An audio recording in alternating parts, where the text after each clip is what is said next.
আচ্ছা, যে গতদিন হচ্ছে আমরা দেখছিলাম হচ্ছে যে সমাকলন পদ্ধতিতে বৃত্তের ক্ষেত্রফল কীভাবে বের করা যায় সেই বিষয়টা।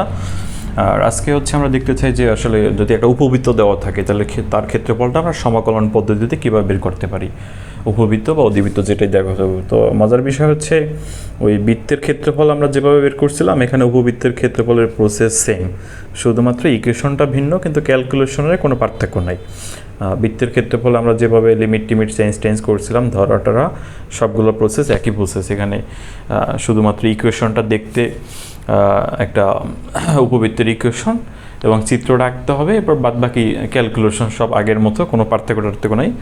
যে এখন তো শুরুতেই হচ্ছে আমাদের যে উপবৃত্তের ক্ষেত্রফল যেহেতু আমরা বের করবো, আমরা বলছিলাম হচ্ছে আমাদের এখানে ক্ষেত্রফল রিলেটেড যে ম্যাথগুলোই আমরা করব সবগুলো একটা চিত্র আঁকা লাগবে। চিত্রটা না আঁকতে পারলে আমরা হচ্ছে লিমিটটা ধরতে পারবো না।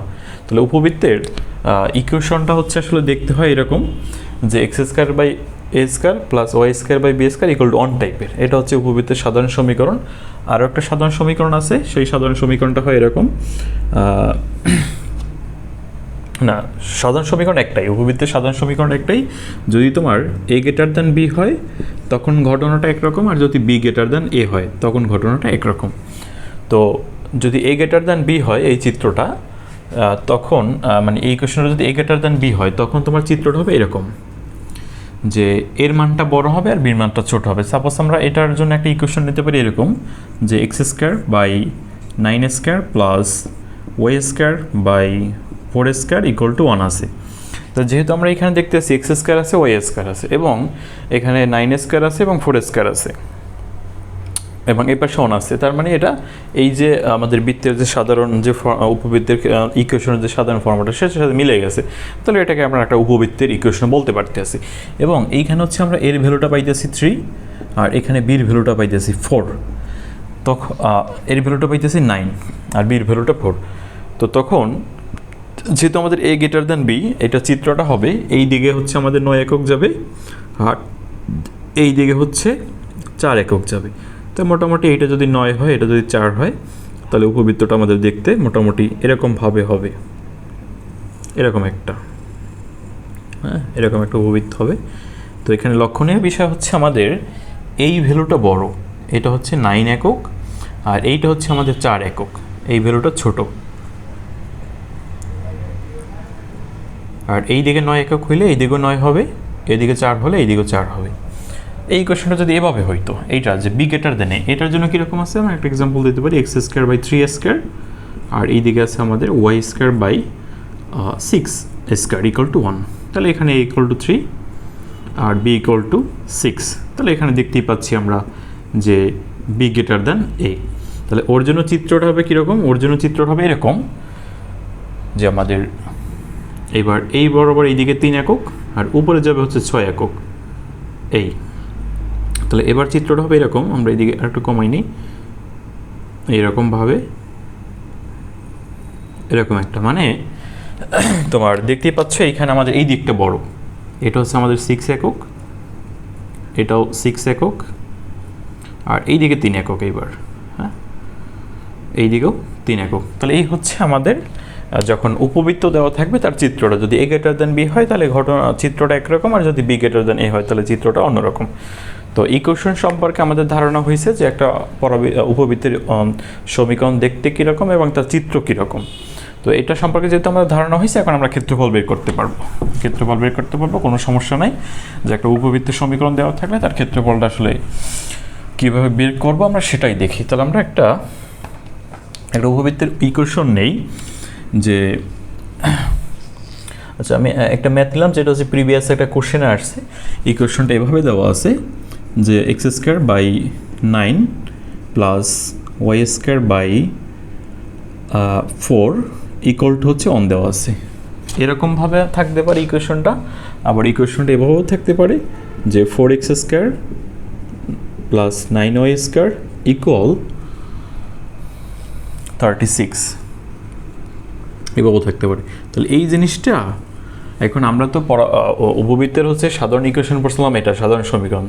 তাহলে এটা থাকলে আসলে আমরা কীভাবে বুঝতে পারি যে এটা আসলে উপবৃত্তেরই সমীকরণ? তো নর্মালি দ্বিঘাত থাকলে তোমার হচ্ছে ইকুয়েশনটা যদি দ্বিঘাত থাকে, এক্সেরও দ্বিঘাত এবং ওয়াইয়েরও দ্বিঘাত, তখন ইকুয়েশনটা হয় বৃত্ত হয়, অথবা উপবৃত্ত হয়, অথবা অধিবৃত্ত হয়। তো এখানে বিশেষ কিছু আলোচনা আছে। বৃত্ত তখনই হইতো যদি এক্স স্কোয়ারের সহগ এবং ওয়াই স্কোয়ারের সহগ সমান হইতো, তখন এটা বৃত্ত হয়ে যেত। আর যেহেতু দুইটা পজিটিভ আছে, দুইটা সহগ যখন পজিটিভ হয় তখন সেটা উপবৃত্ত হয়, আর দুইটার ভিতরে একটা যখন নেগেটিভ হয় তখন সেটা অধিবৃত্ত হয়। তাহলে আমাদের এখানে যেহেতু দুইটা সহগই এক্স স্কোয়ার এবং ওয়াই স্কোয়ার, দুইটা সহগই হচ্ছে পজিটিভ সহগ আছে, তাহলে এটা একটা উপবৃত্তের ইকুয়েশন। এখান থেকেও এরকমভাবে বোঝা যায়। অথবা যদি আমরা এখানে 36 দ্বারা ভাগ করি এটাকে, যে 4x স্কোয়ার, যেহেতু আমাদের উপবৃত্তের সাধারণ ইকুয়েশন এর পাশে অন আছে, তাহলে তুমি এটাকে 36 দ্বারা ভাগ করো।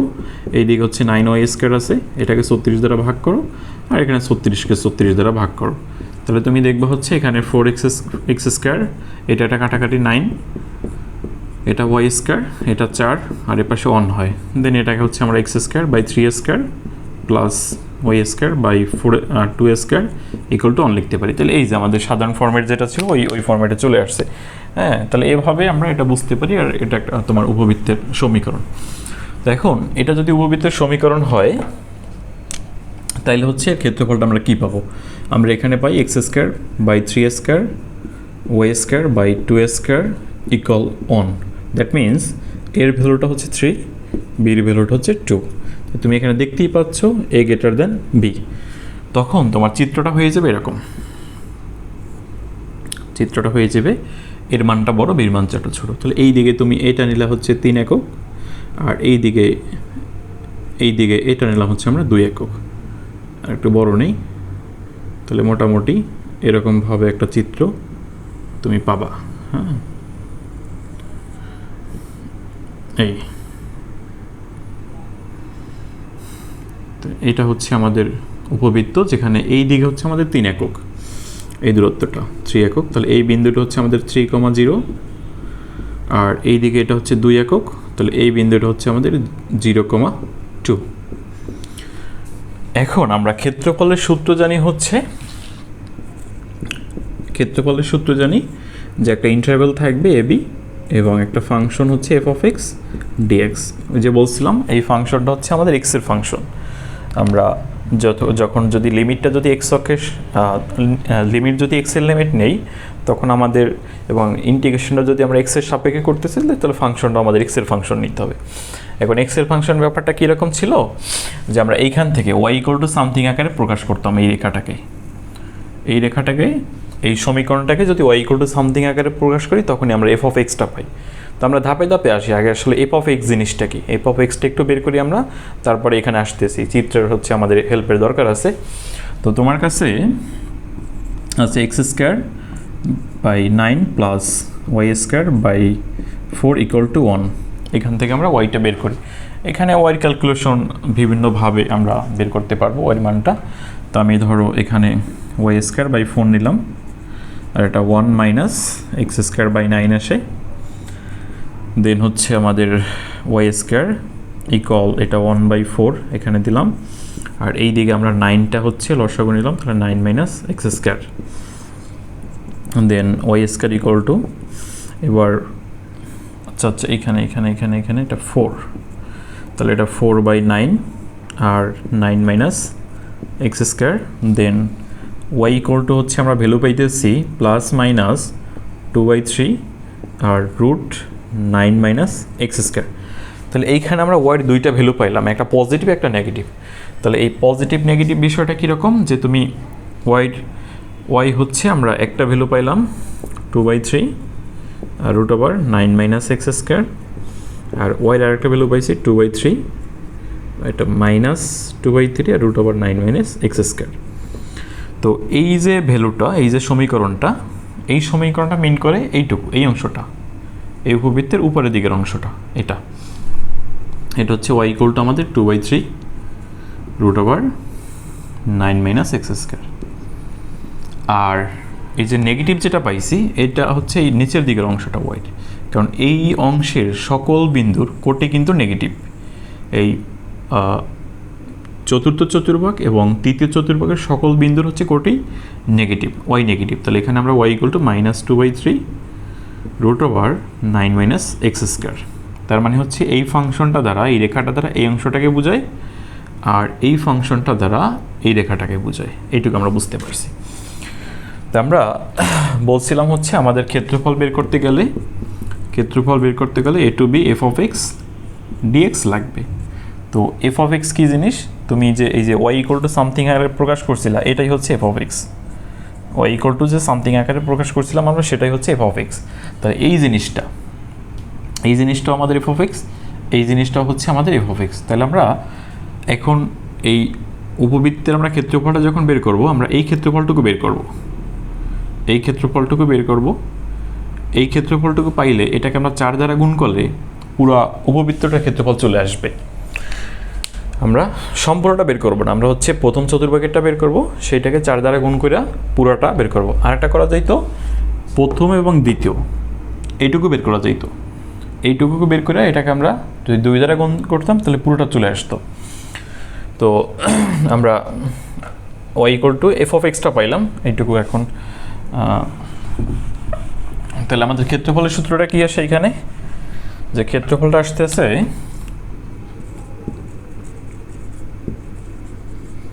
a equal to a to b f of x dx। তাহলে এফ অফ এক্স মানে হচ্ছে আমরা এই ফাংশনটা আমাদের বলছিলাম, এফ অফ এক্স মানে এক্স এর function, y equal to something আকারে প্রকাশ। তাহলে এই জিনিসটাকে আমরা যদি ওয়াই ইকুয়াল টু সামথিং আকারে প্রকাশ করি, দুইটা জিনিস পাইছিলাম, এটা এবং নিচের একটা নেগেটিভ পাইছিলাম। তাহলে উপরেটা নিয়ে কাজ করবো, তারপর এই ফাংশনটা নেব। তাহলে এফ অফ এক্সের পরিবর্তে বসবে কত? 2/3 আর রুট ওভার 1 - x², আর ডিএক্সের জায়গায় ডিএক্স বসলো। এবার লিমিটটা আমরা এইটুকু নেওয়া, এটা নেওয়া মানে হচ্ছে এইটা নেওয়া। এখন আমি তো এই পুরোটা নিতে চাইতেছি না, আমি পুরোটা নেব না, আমি নেব কোনটুকু? এইটুকু। তাহলে এইটুকু যদি নিতে চাই, তার মানে তোমার এইখানে তুমি এসে থামে গেছো, এটা একটা বাউন্ডারি, তোমার বাউন্ডারি হিসেবে কাজ করতেছে, তুমি এই পাশে আসতে পারতেছো না। আবার এইদিকে তুমি এইখানে এসে থামে গেছো, তার মানে তুমি আর ওইদিকে যাইতে পারতেছো না। তাহলে এটা একটা বাউন্ডারি হিসেবে কাজ করতেছে। এখন এই বাউন্ডারিতে আমরা দেখতেছি এক্সের মানটা 0, আর এই বাউন্ডারিতে এক্সের মানটা 3। আচ্ছা, এই বাউন্ডারিতে এক্সের মানটা কীরকম? এটা যেহেতু আমাদের ওয়াই অক্ষের উপর তো এক্স শূন্য হয়, আবার এটা মূল বিন্দু দিয়ে গেছে। আর এইখানে তোমার এই বিন্দুটা ছিল 3 একক দূরে, এই 3 একক দূরে গিয়া একটা বাউন্ডারি, যেটা হচ্ছে তোমার এক্স অক্ষের ওয়াই অক্ষের সমান্তরালে আছে। তাহলে যেহেতু এটা 3 একক দূরে, তাহলে এই রেখার সমীকরণ হচ্ছে এক্স ইকুয়াল টু 3। তাহলে আমি একটা কাজ করলাম যে এটা নিলাম, মানে এই জিনিসটা নিলাম, নিয়ে এটাকে এই বাউন্ডারিটা দিলাম, মানে লিমিট হিসেবে নিলাম 0 লোয়ার লিমিট, আর আপার লিমিট নিলাম 3। তো টোটাল জিনিসটা একটু চিন্তা করো আসলে কী হইলো।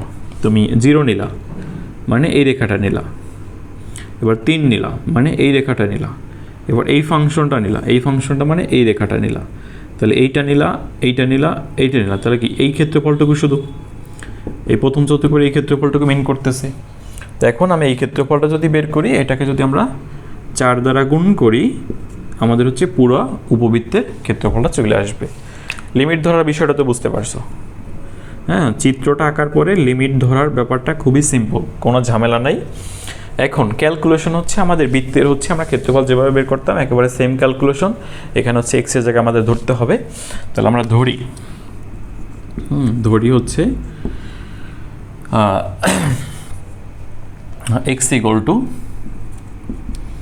কত ধরবো? এখানে আমাদের 9 আছে, তার মানে কি 3² ওই যে বলছিলাম যেখানে যেটা থাকবে, যদি 9 থাকে 3², 16 থাকলে 4², তাহলে আমরা ধরতে পারি 3 sin θ। এক্স ইকুয়াল টু ধরবো 3 sin θ।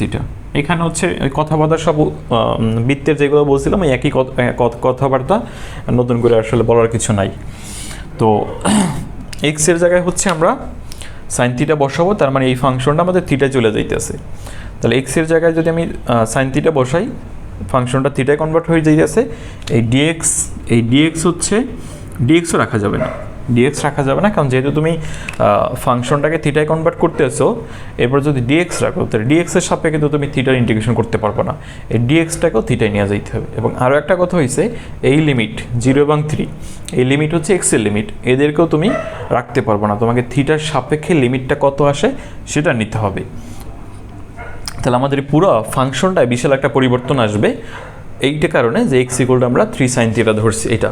আর এটা আরেকটা বিষয় আছে যে এই জিনিসটাকে আমরা সরাসরি সূত্রে অ্যাপ্লাই করতে পারতাম, সেইভাবেও এখানে করা যায়, বাট এটা ওই যে বলছিলাম যে এই ম্যাথগুলো আসলে প্রচুর পরিমাণে আসে, এটা আমরা সুন্দর মতো ধৈর্য টৈরে একেবারে মূল নিয়মে দেখাবো, ওরকম সূত্র টুত্রে অ্যাপ্লাই করবো না। তাহলে আমরা এখন শুরু করি। প্রথমে হচ্ছে আমাদের x equal to 3 sin theta ধরলাম, তাহলে ডিএক্স দরকার। তো ডিএক্সটা পাওয়ার জন্য এই জিনিসটাকে যদি আমরা x equal to 3 sin theta ধরছি, এটাকে যদি আমরা থিটার সাপেক্ষে অন্তরীকরণটা করি, হ্যাঁ অন্তরীকরণ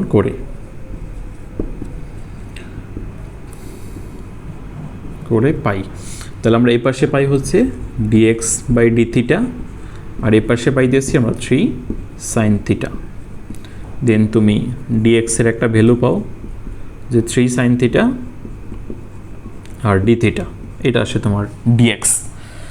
তো ডিএক্স তো বের করলাম, এখন আমাদের আরও ব্যাপার আছে, লিমিটের ব্যাপারগুলো। তো লিমিট যখন এক্স ইকুয়াল টু 0 তখন আমাদের থিটা কত এটা বের করতে হবে, কারণ এই যে এক্স এইটা যে লিমিটটা আমাদের এই যে 0 এবং 3 যে লিমিট রয়েছে এক্সের লিমিট, এই লিমিট রাখা যাবে না, থিটার সাপেক্ষে নিতে হবে। এখন থিটার সাপেক্ষে নেবা কীভাবে, তুমি x equal to 3 sin theta ধরছিলা, এখান থেকে আসবে, যখন এক্সের ভ্যালু 0 তখন থিটা কত এখান থেকে আসবে। তাহলে আমরা যখন এক্স ইকুয়াল টু 0, যখন এক্স ইকুয়াল টু 0, আচ্ছা এই লেখাটা নিচে হয়ে যাইতেছে, এটা উপরে লিখি, যে যখন তোমার এক্স ইকুয়াল টু 0 তখন কি, তখন হচ্ছে তোমার এক্সের জায়গায় 0, তাহলে বসাই দাও, তাহলে 3 sin থিটা ইকুয়াল 0, দেন তোমার sin থিটা ইকুয়াল টু 0, তাহলে থিটা ইকুয়াল টু হচ্ছে আমরা পাইতেছি 0, একটা তুমি পাই গেলা। যখন এক্সের লিমিট 0 তখন থিটার লিমিট হচ্ছে 0, দুটি সেম আসছে। এরপরে তোমার আর একটা আমাদের ভ্যালু লাগবে যখন এক্সের ভ্যালু 3, আচ্ছা এখানে করি, তোমার যখন এক্স ইকুয়াল টু 3, তাহলে এক্স ইকুয়াল টু 3 হইলে আমরা কি লিখতে পারি, এখানে এক্সের জায়গায় 3 বসবে, তার মানে 3 sin থিটা ইকুয়াল টু 3, তাহলে sin থিটা ইকুয়াল টু 1, তাহলে থিটা ইকুয়াল টু হচ্ছে π/2। তাহলে আমরা পেয়ে গেলাম ডিএক্স এর ভ্যালু পাইছি, এই ডিএক্স যেহেতু আমাদের রাখা যাবে না, আমরা x equal to 3 sin theta ধরার কারণে আমাদের ডিএক্সটা রাখা যাবে না, ডিএক্সটা হচ্ছে থিটার সাপেক্ষে নিতে হবে, নিলাম। এবং এইখানে যে আমাদের 0 ছিল লিমিট, লোয়ার লিমিট যে 0 ছিল ওইটাকে আমরা থিটার সাপেক্ষে বের করলাম, 0 পাইলাম। এবং আপার লিমিট যে 3 ছিল ওইটার সাপেক্ষে আপার লিমিট 3 জন্য থিটা কত আসে, হ্যাঁ থিটার সাপেক্ষে লিমিটটাও পাইলাম। এই সব ভ্যালুগুলো হচ্ছে আমাদের এখানে বসাই দিতে হবে, পুরো ফাংশনে আমরা সব বসাই দিয়া দেন হচ্ছে যদি ক্যালকুলেশনটা করি তাহলে হচ্ছে আমাদের পুরো ইন্টিগ্রেশনের ভ্যালুটা আমরা ক্ষেত্রফলটা পেয়ে যাব। আচ্ছা তাহলে এখানে আমরা কি লিখতে পারি যে 4, এটা 0 3 আর থাকবে না, আমরা এখানে যখন এক্সের ভ্যালু 0 ছিল থিটার ভ্যালু 0 পাইছি, এটা আসলো। আর এক্সের ভ্যালু যখন 3 ছিল ওয়াইড ভ্যালুটা থিটার ভ্যালুটা তখন π/2 পাইলাম, তাহলে এটা π/2। আর এখানে আমাদের আছে 2/3 আর √9 মাইনাস এক্সের জায়গায় কত বসবে 3 sin থিটা, তাহলে তোমার 9 আর sin স্কয়ার থিটা। আর ডিএক্সের ভ্যালু বসবে হচ্ছে আমাদের 3 sin থিটা আর ডি থিটা, হ্যাঁ এইটুকু হচ্ছে আমাদের ডিএক্সের ভ্যালু। তো এখানে একটা বিষয় যে লক্ষণীয় যে আমরা যে এক্স ইকুয়াল টু যে 3 sin থিটা ধরছিলাম, এই 3 sin থিটা ধরার কারণে আমাদের এখানে 9 sin স্কয়ার থিটা হয়ে গেছে, যার জন্য ক্যালকুলেশনটা সুন্দর একটা ফর্ম আসছে, এখানে 9 আসছে, তুমি এটা কমন নিতে পারবা। তো তারপরে হচ্ছে আমরা এখান থেকে পাইতেছি, আচ্ছা এই পার্টটুকু মুছে দিই, এইটার বা এইটুকু মুছতে পারি, এটার দরকার নাই কোনো, এইদিকে লিমিট এটা মুছে দিলাম। এখন বা এইটারও তো দরকার নেই, এইদিকে মুছতে পারি, এটা মুছে দিই।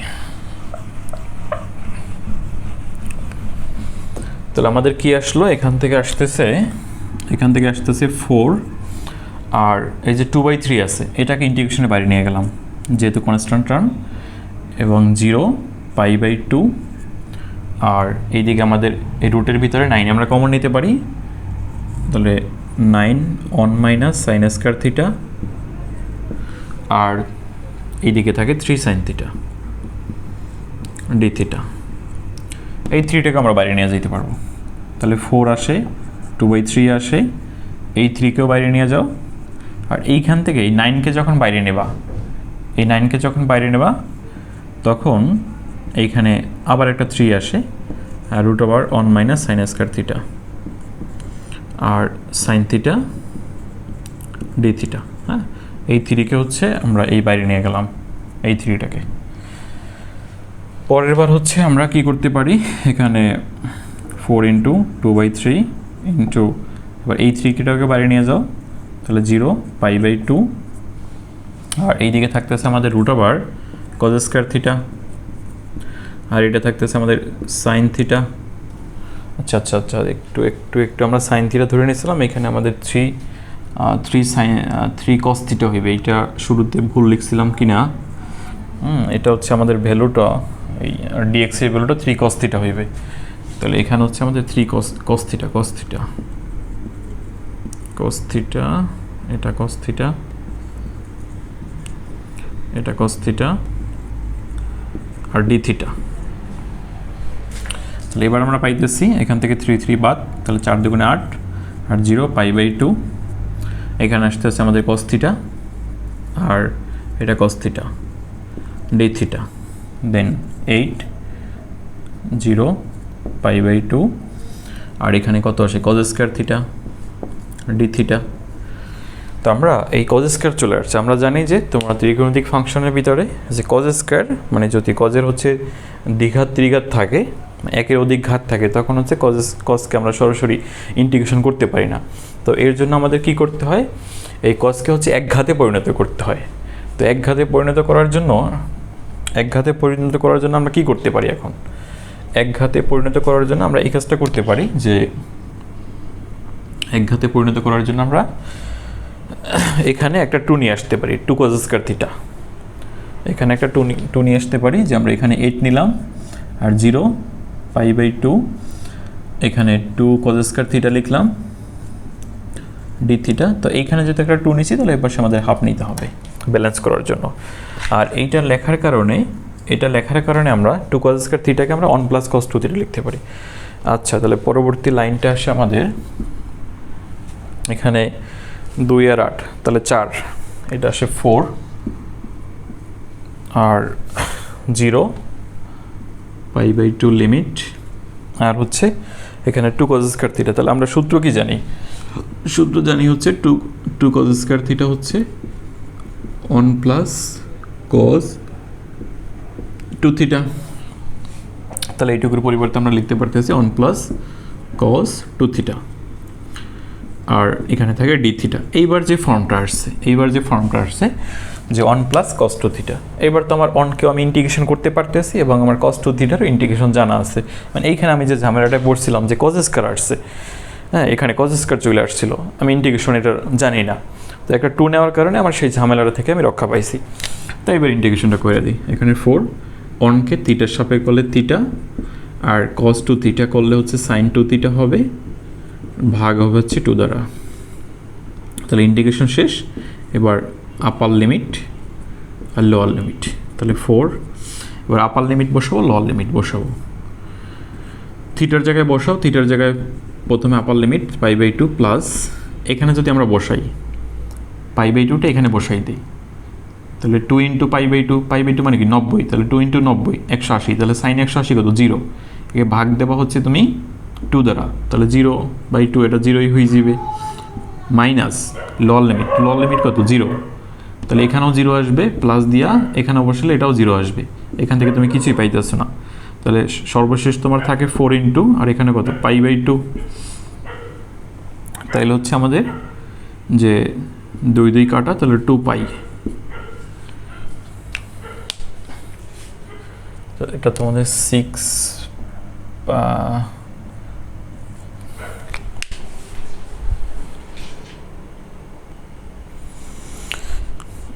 আচ্ছা, তাহলে আমাদের ক্ষেত্রফল কত আসলো? 2 পাই বর্গ একক।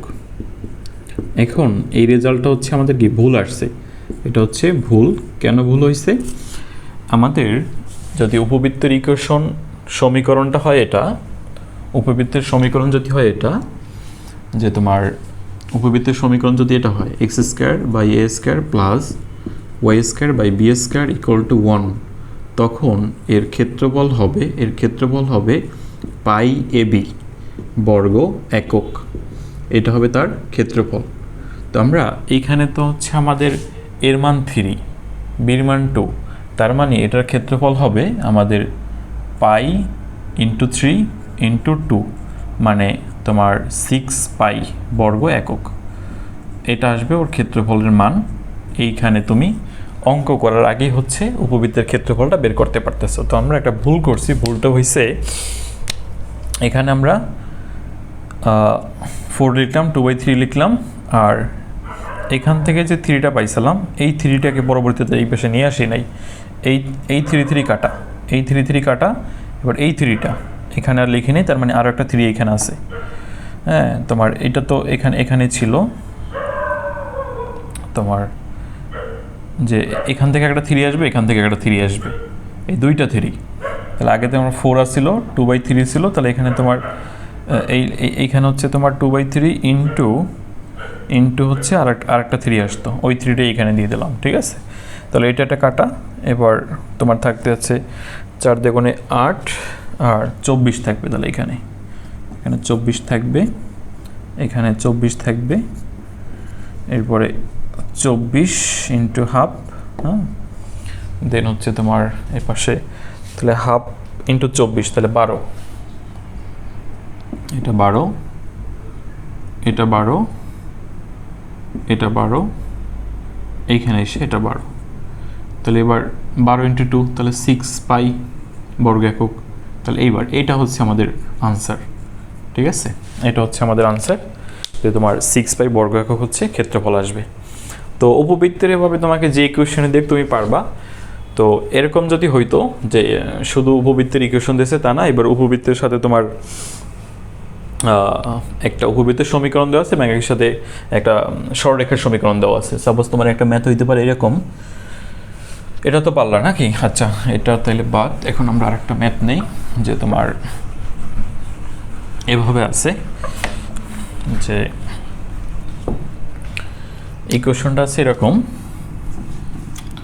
এক্স স্কোয়ার বাই 36 প্লাস, এইটা আমি আর ক্যালকুলেশন করবো না, শুধুমাত্র আমি ফর্মেটটা সাজাই দেবো, ক্যালকুলেশনগুলো তোমরা করে নেবা। Y square by 25 equal to 1, এই উপবৃত্ত, এটা উপবৃত্ত, আর এটা উপবৃত্ত, আর সরলরেখা দেওয়া আছে, যে এক্স ইকুয়াল টু 3 সরলরেখা।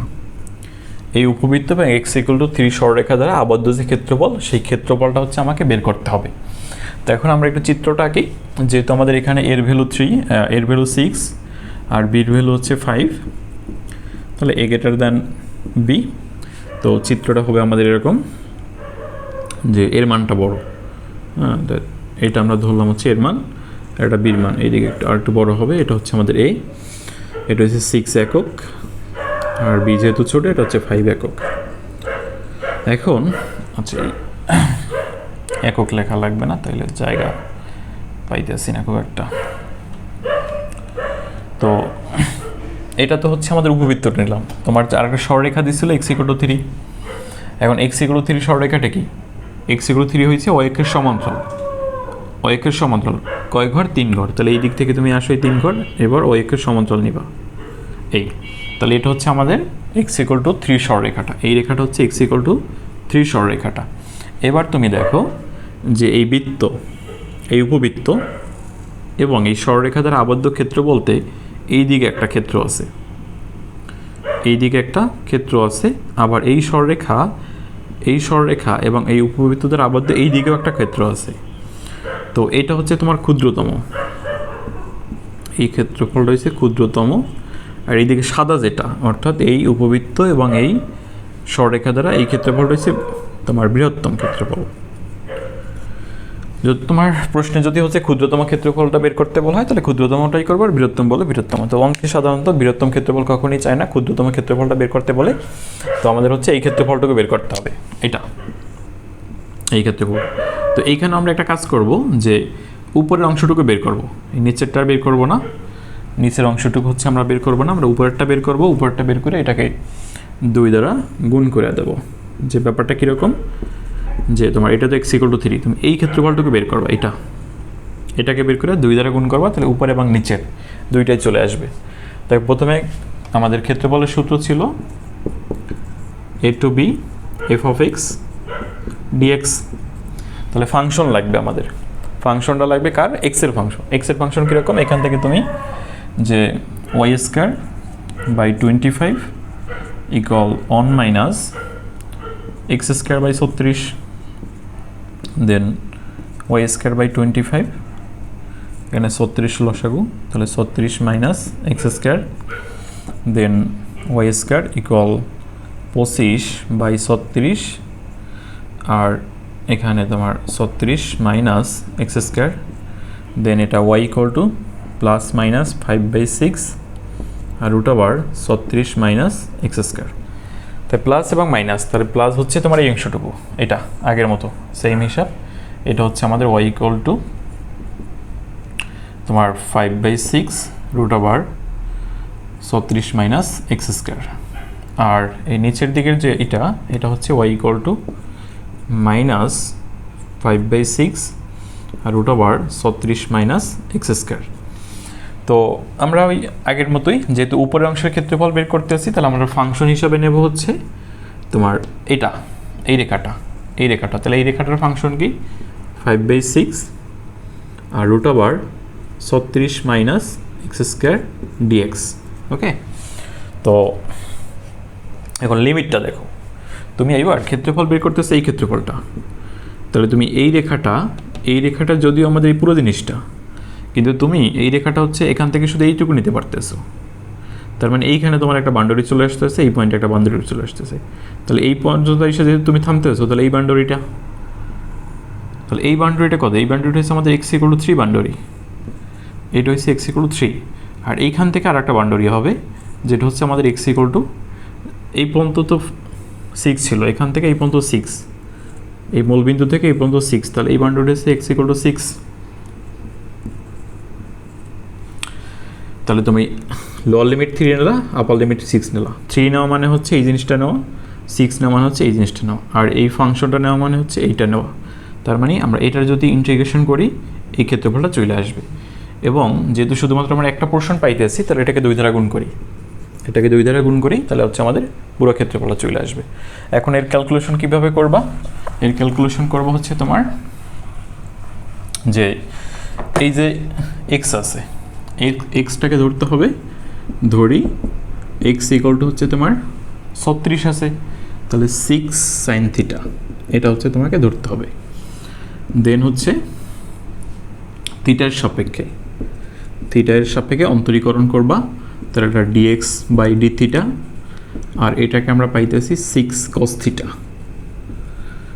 দেন dx = 6 cos θ, আর dθ লিখতে পারতেছি, তাই না? তো এইটা হচ্ছে আমাদের dx এর ভ্যালু, dx পাইলাম। এবার আর x তো হচ্ছে আমরা এটা ধরে নিলাম, আর 3 এর জন্য, এখন 6 এর জন্য, তাহলে x = 3 হলে, তার মানে তোমার এখানে 3 বসাই দাও, তাহলে 6 sin θ = 3, দেন sin θ = তোমার হাফ, তাহলে θ = সাইন আমাদের 30 ডিগ্রি মান, তাহলে π/6 এটা। আর x = 6 হলে, এটা এই যে 6 আছে, তাহলে 6 হইলে তার মানে তোমার 6 = 6 sin θ প্লাস 6 sin θ = 6, তাহলে এখান থেকে তুমি θ = π/2 পাবা, এটা আগের মতো হিসাব। তাহলে তুমি একটা ভ্যালু পাইছো, আর dx এর একটা ভ্যালু পাইছো, এবং এটা তো ধরেই নিছিল। এই 4টা ভ্যালু হচ্ছে আমাদের এখন এখানে বসাই দিতে হবে। তাহলে 4টা ভ্যালু যদি বসাই আমরা, এটা কি পাই, এই 4টা ভ্যালু যদি আমরা বসাই দেই, এটা আমাদের দাঁড়াইতে আছে এই জিনিসটা তুমি পাবা যে এটা 2 তো আগে থেকে ছিল, 3 আর থাকবে না, 3তে আসবে হচ্ছে তোমার π/6, আর তোমার 6 আসবে হচ্ছে π/2, আর ফাংশনটা হচ্ছে আমার 5/6, আর রুটের ভিতরে হচ্ছে তোমার 36 মাইনাস এক্স স্কোয়ার। তাহলে এক্স ছিল কত? 6 sin থিটা, তাহলে 36 আর sin স্কোয়ার থিটা। আর এখানে আসবে হচ্ছে, এখন আসলে চিত্রটা দরকার নেই, এটা আমরা একটু মুছে দিলাম, চিত্রটার দরকার নেই কোনো, তুমি এটা তাহলে এখানে যে ডিএক্স আছে, ডিএক্স এর ভ্যালু কত পাইছি? 6 cos থিটা ডি থিটা। এই এবার তুমি হচ্ছে ইন্টিগ্রেশনটা সুন্দর মতো করবা, 2 ইন্টু এটা 5/6, π/6, এটা π/2, আর এখানে হচ্ছে আমরা 36কে কমন নিতে পারি, 36 1 মাইনাস সাইন স্কয়ার থিটা, আর এই 6কেও নিয়ে যাও এইদিকে, হ্যাঁ এই 6কেও এখানে নিয়ে গেলা, তাহলে থাকলো তোমার cos থিটা আর ডি থিটা। এবার 6 বাদ দিয়ে দাও, তাহলে 10, এটা π/6, এটা π/2, আর এইখানে হচ্ছে এটা আমরা রুট করলে 6 পাইতে আসি, আর এইটা পাই হচ্ছে তোমার 1 মাইনাস সাইন স্কয়ার থিটা, তো তাহলে এটাকে cos স্কয়ার থিটা লিখতে পারি, এটা cos থিটা ডি থিটা। দেন হচ্ছে আমরা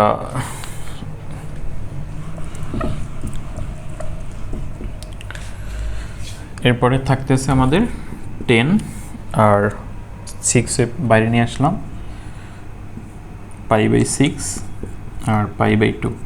তাহলে এইখানে ঝামেলাটা হয়েছে কি, এখানে থাকে আমাদের cos থিটা আর এখানে থাকে cos থিটা, তাহলে cos স্কয়ার থিটা, এখানে থাকে হচ্ছে আমাদের π/6 আর π/2, তোমার এটা 60 লিখে দাও, তাহলে cos থিটার cos থিটা কত? cos স্কয়ার থিটা আর ডি থিটা, তাহলে ওই যে তোমার cos স্কয়ার চলে আসছে, তাহলে স্কয়ার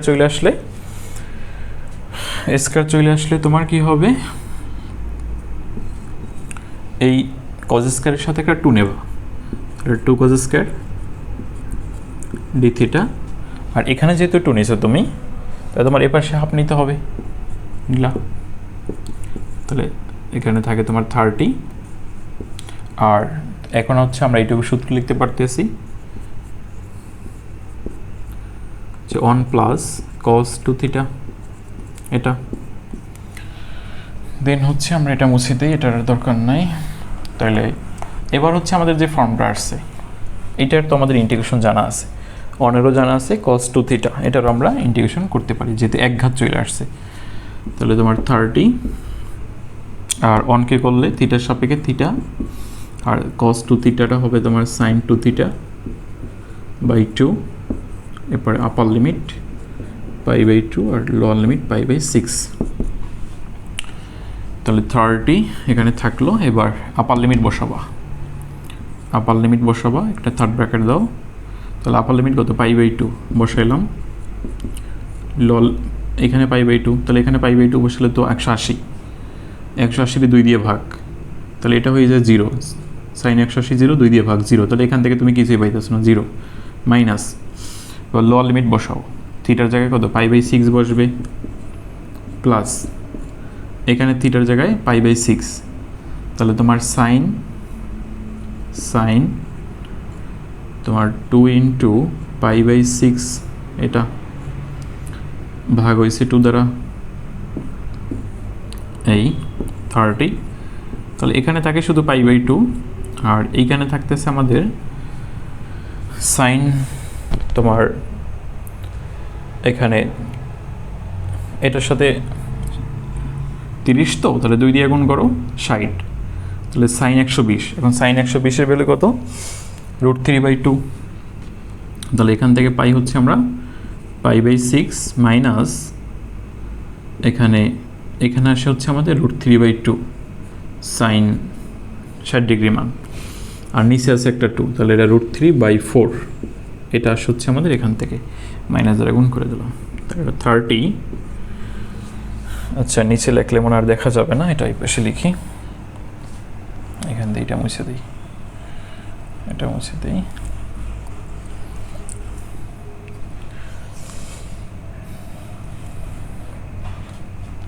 তাহলে 30 আর এখানে π/2 থেকে যদি আমরা π/6 বাদ দিই তাহলে আমাদের থাকতে হচ্ছে তোমার অর্থাৎ 90 থেকে তুমি 30 বাদ দেবা, তাহলে তোমার π/6 থাকবে, π/3 থাকবে, মাইনাস √3/4 থাকবে।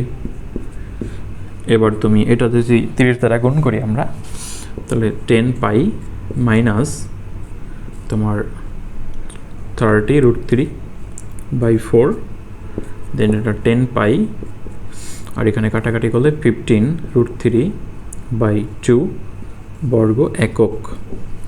এটা হচ্ছে আমাদের অ্যান্সার আসার কথা। আর একটা বিষয় হচ্ছে এখানে যে তোমার এর মান 6, বির মান 5, তার মানে আমরা যেটা শিখছিলাম যে π/a/b সেই অনুযায়ী হচ্ছে আমাদের 5 30 পাই হওয়ার কথা, কিন্তু সেটা যদি তোমাকে এই উপবৃত্তের ক্ষেত্রফল বের করতে বলতো তাহলে তোমার এটা 30 পাই হইতো, কিন্তু এরা কিন্তু উপবৃত্তটা চায় নাই। এরা হচ্ছে তোমার এই যে উপবৃত্ত এবং হচ্ছে তোমার এই যে সরলরেখা, এই সরলরেখা দ্বারা আবদ্ধ যে ক্ষুদ্রতম অংশ সেই ক্ষুদ্রতম অংশের ক্ষেত্রফলটা বের করতে বলা হয়েছে।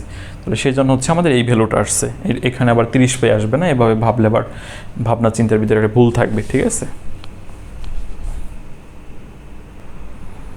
আচ্ছা, এই ছিল হচ্ছে আমাদের আসলে উপবৃত্তের যে ক্ষেত্রফল রিলেটেড কথাবার্তা।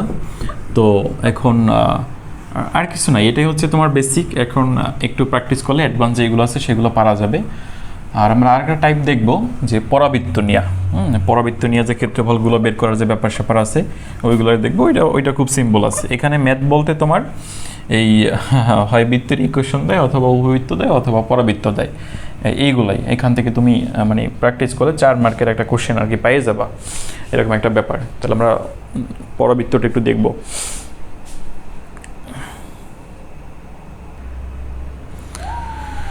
যে পরাবৃত্তের ক্ষেত্রে তোমার যেটা হয়, একটা পরাবৃত্তের ইকুয়েশন দিতে পারে আর হচ্ছে তোমার সাথে একটা সরলরেখা দিতে পারে। আচ্ছা, এটা একটু আমরা পরের দেখি একটু।